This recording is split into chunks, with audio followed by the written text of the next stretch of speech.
제가 구원의 확신이라는 말을 처음 들은 것은 중학생 시절이던 70년대 중후반이었습니다.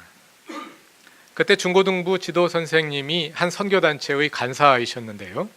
어느 날 성경 공부 시간에 그 선생님이 학생들에게 지금 죽어도 천국 갈 자신 있는 사람 손 들어보라고 하셨습니다. 손을 든 사람은 한두 명뿐이었고요. 대부분의 학생들은 당황하고 난처해가며 머뭇거리고 있었습니다. 저 역시 머뭇거리는 학생들 가운데 하나였습니다. 그러자 선생님은 다시 우리에게 예수님이 내 죄를 대신하여 십자가에 돌아가시는 것을 믿느냐고 물었습니다. 학생들 대다수가 그렇다고 대답했지요. 그랬더니 성경 몇 구절을 찾아가며 그럼 우리는 이미 구원 받은 것이라고, 구원의 확신을 가지라고 가르쳐 주셨습니다. 그래서 난생 처음으로 구원의 확신을 가지게 되었습니다. 저는 모태신앙으로 태어났고, 그래서 교회는 가정과 함께 저의 가장 가까운 생활 환경이었습니다. 그러다 보니 기독교 신앙이란 저에게 공기나 물과 같은 것이어서 특별한 신앙 체험을 할 기회가 없었는데요. 그러던 가운데 구원의 확신을 가지게 된 것은 저에게는 처음 맞이한 회심과 같은 대단한 경험이었습니다. 저와 제 또래 학생들만 그런 것은 아니었습니다. 저희 교회에 다니던 어른들도 그 선생님을 통해 비슷한 경험을 하고 생전 처음으로 그런 질문을 받아봤던 것이죠. 그래서 처음 구원의 확신을 가지게 되었습니다. 나아가서 그 즈음에 저희 교회뿐 아니라 한국 전체에 그와 비슷한 일들이 일어났습니다. 아마 여러분들도 그때쯤 그런 경험을 하셨을 것입니다. 1973년에 빌리 그레함 목사의 전도 집회가 있었고요. 이듬해에는 엑스폴로 74, 1977년에는 민족복음화 대성회, 1980년에는 세계복음화 대성회의 순으로 여의도와 장충체육관 같은 곳에 200만 명 가까이 모이는 대규모 전도 집회들이 연달아 열렸습니다. 그와 함께 이 시기에 한국교회가 폭발적으로 양적 성장을 이루었는데요. 사람들은 보통 이렇게 급성장한 한국교회 신앙의 특징을 기복신앙에서 찾습니다. 예수 믿으면 병 고치고 돈 벌고 문제가 해결되고 적극적인 사고방식으로 삶의 태도가 달라지는 현실적인 능력을 얻게 된다는 신앙이지요.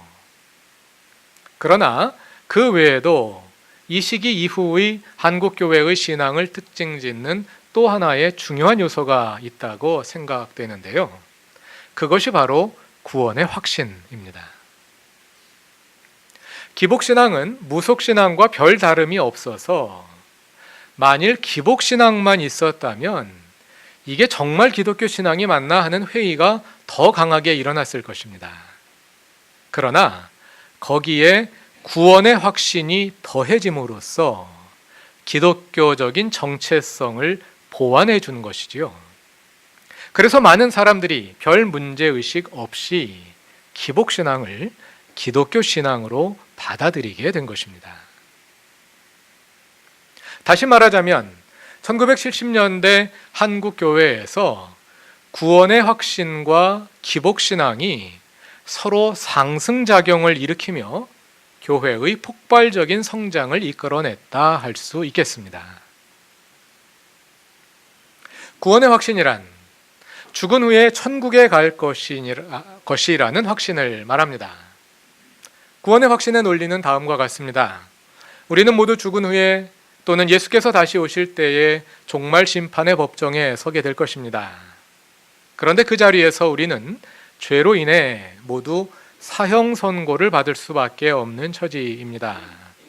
그러나 예수께서 우리 대신 형벌을 받으셨으므로 그 십자가의 속죄를 믿는 사람은 모두 그 장래의 종말 심판의 법정에서 무죄 선고를 받게 될 것입니다. 이 땅에서 우리가 예수를 믿는 순간 종말의 무죄 선고가 이미 결정되었다는 것이죠. 그래서 우리는 천국에 갈 것을 지금 확신할 수 있다는 것입니다. 그러나 이 십자가 속죄의 복음을 통한 구원의 확신에는 한 가지 맹점이 있는데요. 그것은 이 복음의 주 관심사는 죽은 후에 천국에 가느냐 지옥 가느냐의 문제이기 때문에 오늘의 현실에서 어떻게 살아야 하느냐 하는 질문에는 답을 주지 못한다는 것입니다. 구원의 확신은 죽은 후에 천국에 갈 것이라는 확신이고, 죽기 전에 이 땅에서 어떻게 살아야 할 것이냐 하는 이 문제는 구원의 확신의 관심사가 아니기 때문입니다. 그 빈틈을 한국교회에서는 기복신앙이 메워준 것입니다. 십자가 속죄의 복음에 기초한 구원의 확신은 내세지향적이며 현실에 대한 적절한 답을 주지 못하는데, 그 빈자리에 기복신앙이 들어와서 메우게 된 것이지요. 오늘 이 땅에서 어떻게 살 것이냐, 하나님의 자녀가 되었으니 돈 많이 벌어서 복 받아서 돈 벌고 출세하며 건강하게 살자는 것이지요. 이 땅에서 잘 살고 죽은 후에는 천국 가고 일석이조 아니겠습니까? 들으시기에 좀 불편할 수 있습니다만, 제가 어렸을 때 부흥사로부터 들은 표현을 거의 그대로, 제가 기억력이 별로 좋진 않습니다만 그대로 옮겨보자면 이렇습니다. 일석이조, 일거양득, 누이 좋고 매부 좋고 님도 보고 뽕도 따고 이 땅에서 잘 살고 죽은 후에 천국 가고 예수 믿으면 그렇게 된다는 것이지요. 이렇게 구원의 확신의 현실적인 틈을 기복신앙이 메워주고, 또 기복신앙이 불러일으킬 수 있는 정체성 문제를 구원의 확신이 대신해 줌으로써 기복신앙과 구원의 확신이 서로를 보완하면서 상승작용을 일으킨 것이 한국교회 급성장의 한 중요한 측면이라 할 수 있을 것입니다. 반면에 서구 기독교 사회에서는 이 내세지향적 구원의 확신의 빈자리를 학교 교육이 메워주었습니다. 십자가 속죄의 복음은 죽은 후에 천국 가는 법만을 가르치고 이 땅에서 어떻게 살아야 하는지에 대해서는 무관심했지만, 학교가 이 세상에서 어떻게 살아야 하는지 윤리적인 가르침을 줌으로써 그 빈자리를 메워준 것입니다. 서구 사회에서는 기독교가 교회의 종교일 뿐 아니라 시민 종교이기도 하기 때문에 교회는 내세적인 신앙을 가르치고 또 학교는 기독교 정신에 따라 현실적인 윤리를 가르침으로써 구원의 확신의 빈자리가 메워지고, 그래서 복음이 나름의 균형을 이룰 수 있었던 것입니다. 사실 이것은 개신교가 처음 시작될 때부터 이미 예상되었던 구조라 할 수 있습니다.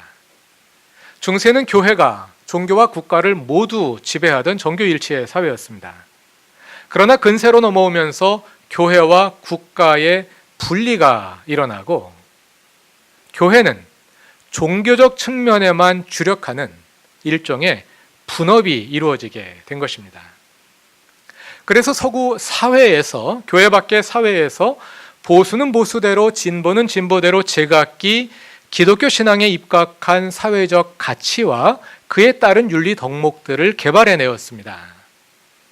그래서 자본주의가 발전하는 과정에서도 그냥 돈만 많이 벌어서 있는 채 하는 부자들이나 지위를 함부로 남용하는 귀족들은 존경받지 못했고, 노블리스 오블리주가 자리 잡음으로써 가진 것에 비례하는 책임의식이 함께 함양되어 온 것입니다. 그러나 한국에서는 구원의 확신에 빈자리를 채워줄 윤리교육이 빈약했습니다. 그나마 전에는 좀 있는 듯 했는데 요즘은 입시 준비가 학교 교육을 대체해버림으로써 그나마 미약하나마 존재하던 인간 교육마저 찾아보기 힘들게 되었지요.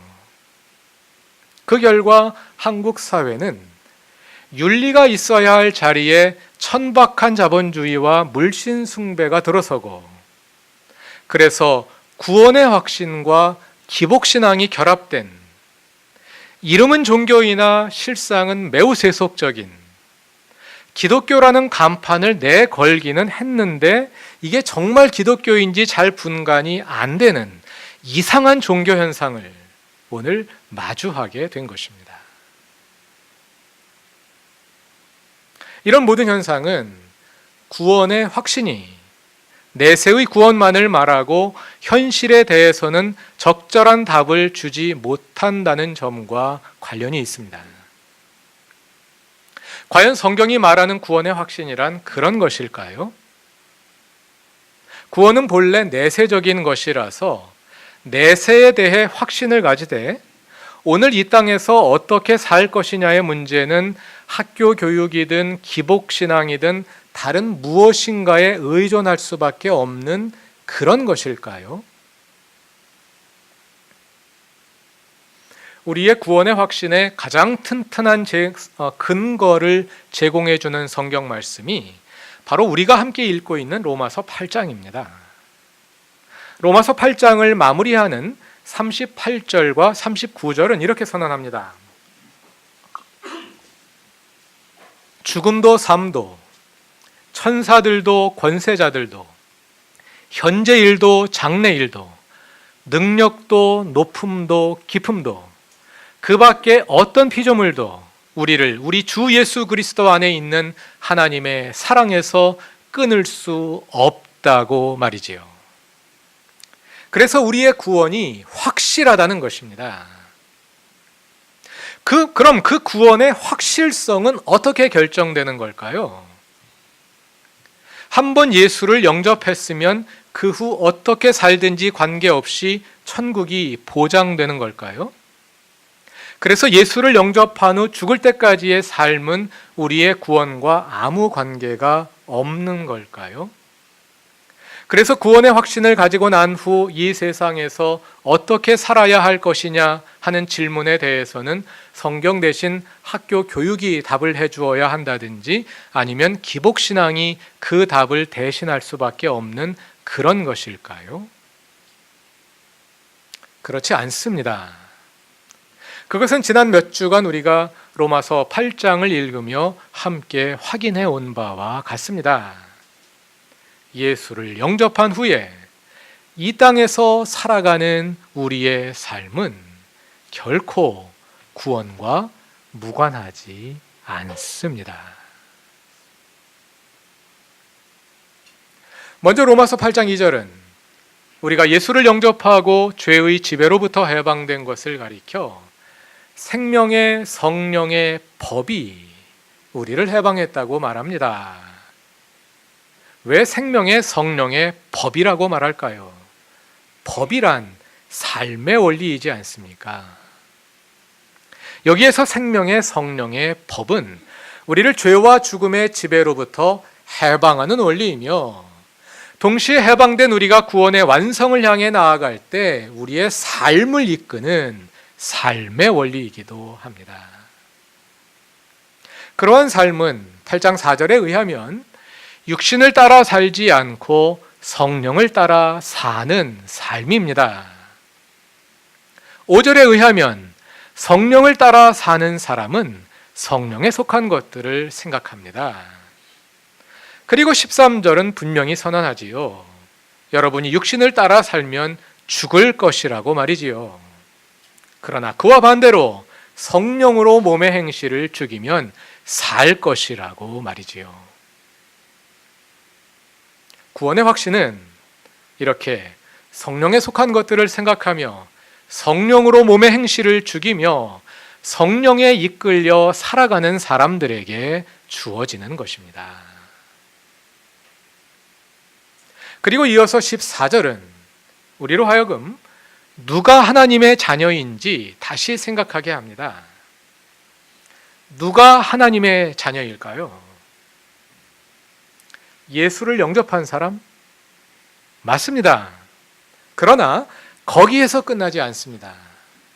14절에 의하면 하나님의 자녀는 하나님의 영으로 인도함을 받는 사람, 하나님의 영에 이끌려 사는 사람이 하나님의 자녀입니다.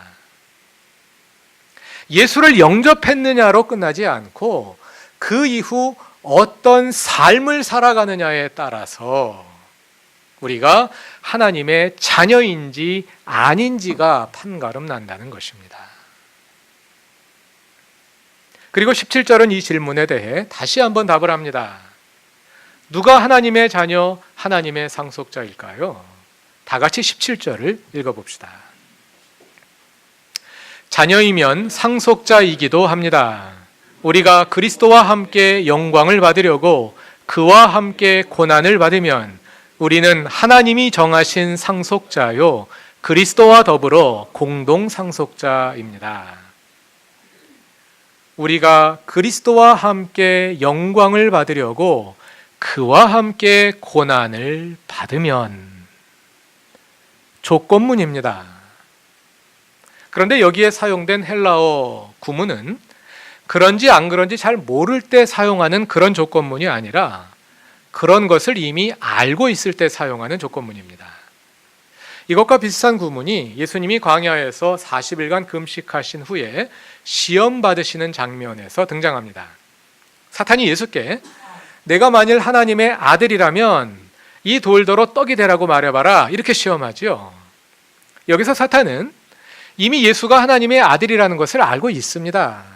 그러니까 이 말은 내가 하나님의 아들인지 아닌지 잘 모르겠는데 혹시 하나님의 아들이라면 이렇게 해봐, 이런 뜻이 아니라 너 하나님 아들이잖아, 그러니까 한번 해봐, 이런 뜻입니다.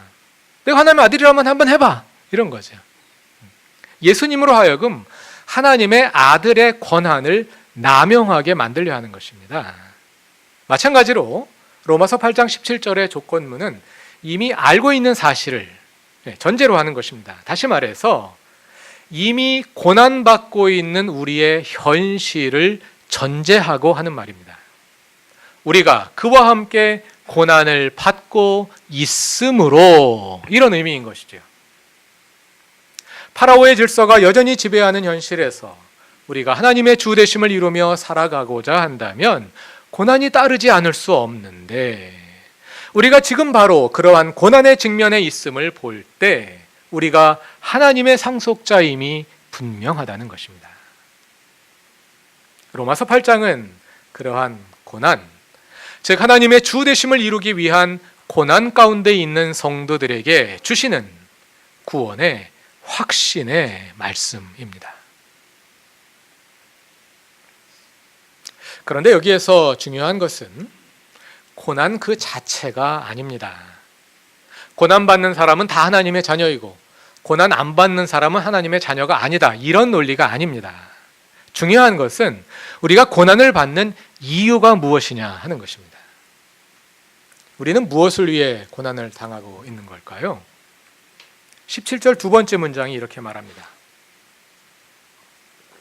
우리가 그리스도와 함께 영광을 받으려고 그와 함께 고난을 받으면, 우리의 고난에는 목적이 있습니다.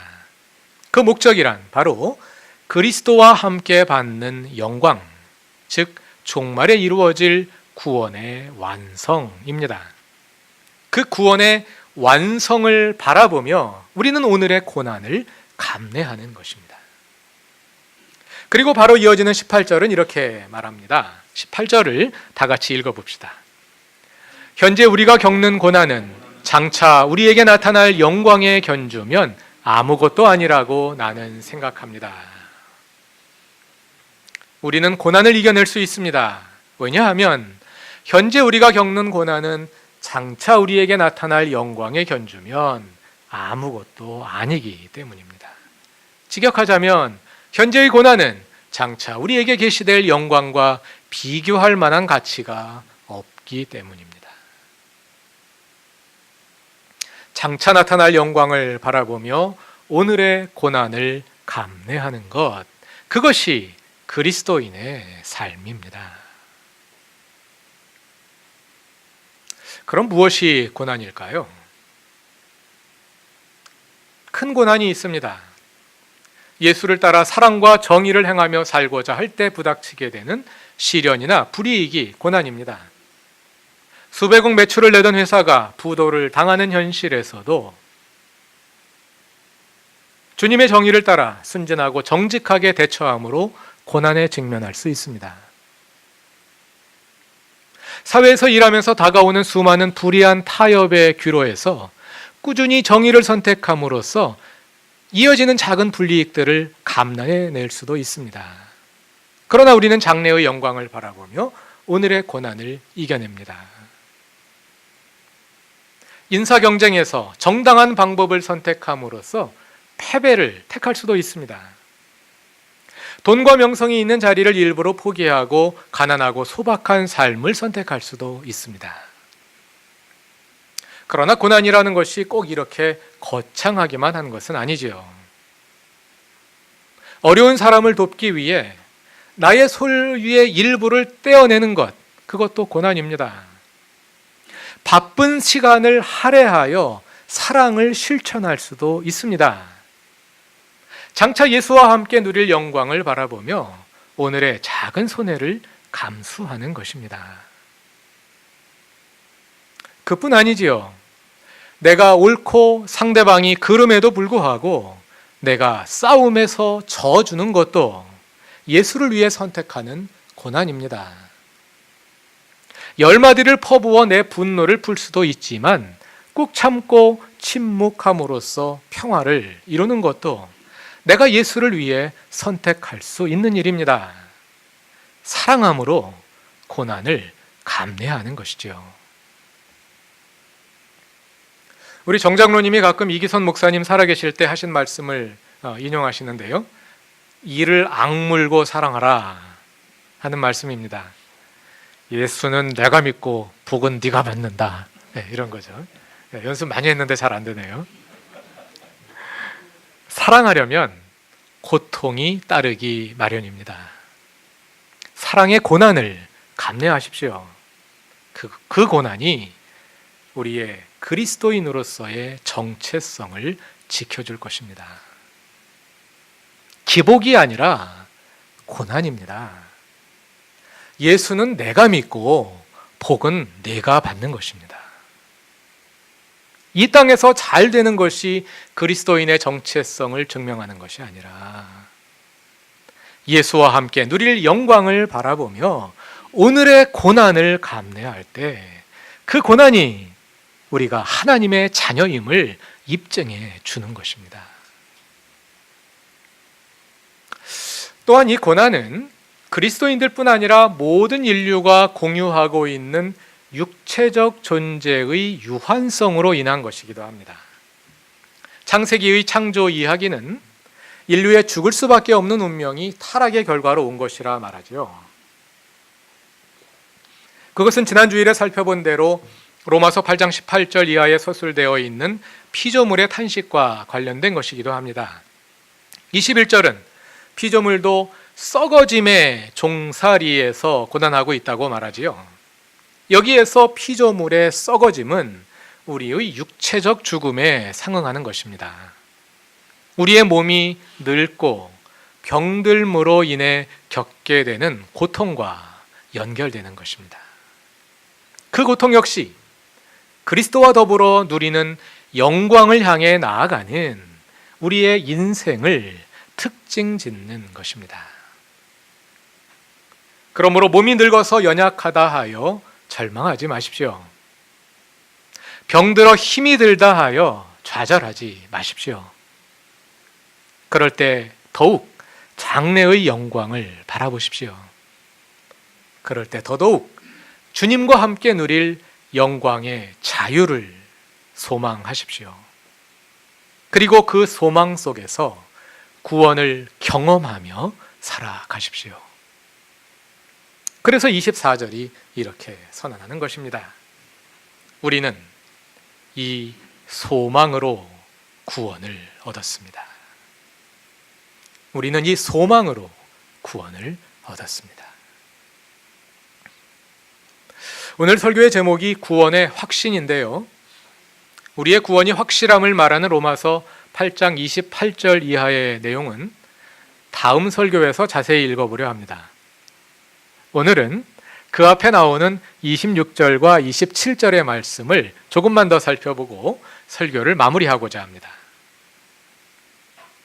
우리가 장래의 영광을 바라보며 오늘의 고난을 감내할 수 있는 이유는 성령께서 도우시기 때문입니다. 성령은 우리 안에 내주하셔서 우리가 그리스도인답게 하나님의 주 되심을 이루며 살아갈 수 있도록 도우실 뿐 아니라 그리함으로 고난이 따를 때 그 고난을 이길 힘도 주십니다. 다 같이 26절과 27절을 읽어보겠습니다. 이와 같이 성령께서도 우리의 약함을 도와주십니다.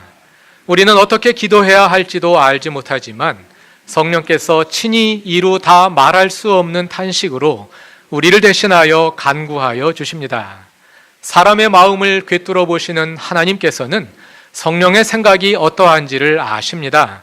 성령께서 하나님의 뜻을 따라 성도를 대신하여 간구하시기 때문입니다.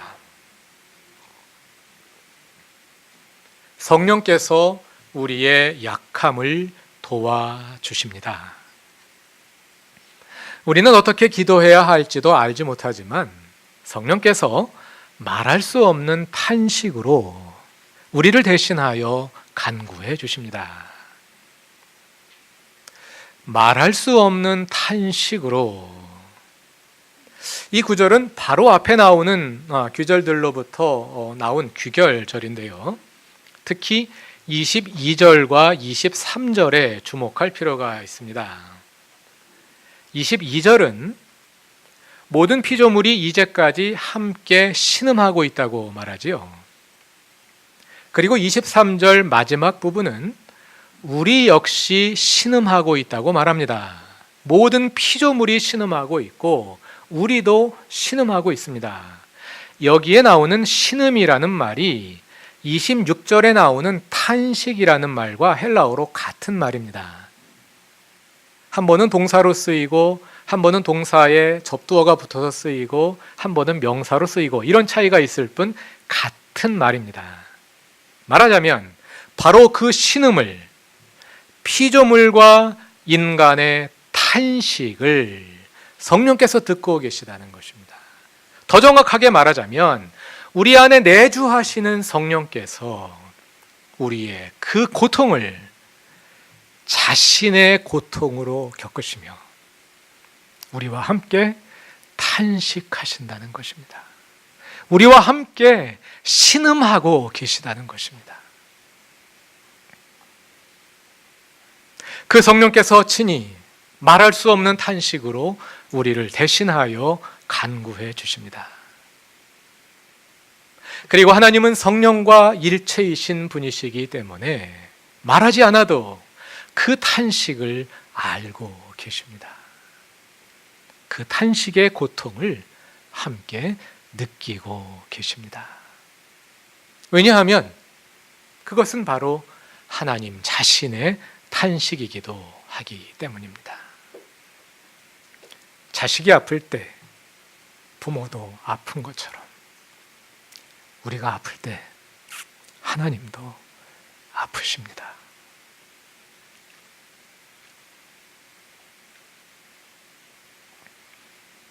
하나님을 신뢰하고 그리스도와 함께 누릴 장래의 영광을 바라보며 이 길을 함께 계속해 나아갑시다. 은혜의 성령께서 그 길에 우리와 함께 계실 것입니다. 다 같이 기도드리겠습니다. 우리가 아플 때 함께 아파하시고 우리가 슬플 때 함께 슬퍼하시는 하나님, 성령의 말할 수 없는 탄식으로 우리와 함께 신음하시는 하나님, 주님이 우리와 함께 계시기에 우리가 고난을 이겨냅니다. 그리스도와 함께 누릴 그 영광을 바라보며 손해를 감수하고 패배를 마다하지 않으며 나의 이름을 내기보다 주님의 의가 이루어지는 것을 보며 기뻐합니다. 비록 연약하고 힘들지만 그 속에서 싹터오는 하나님의 나라를 바라봅니다. 주님께서 변함없이 함께 계셔서 우리를 이끄시고 우리를 통해 주님의 나라 이루소서. 예수님의 이름으로 기도드립니다. 아멘.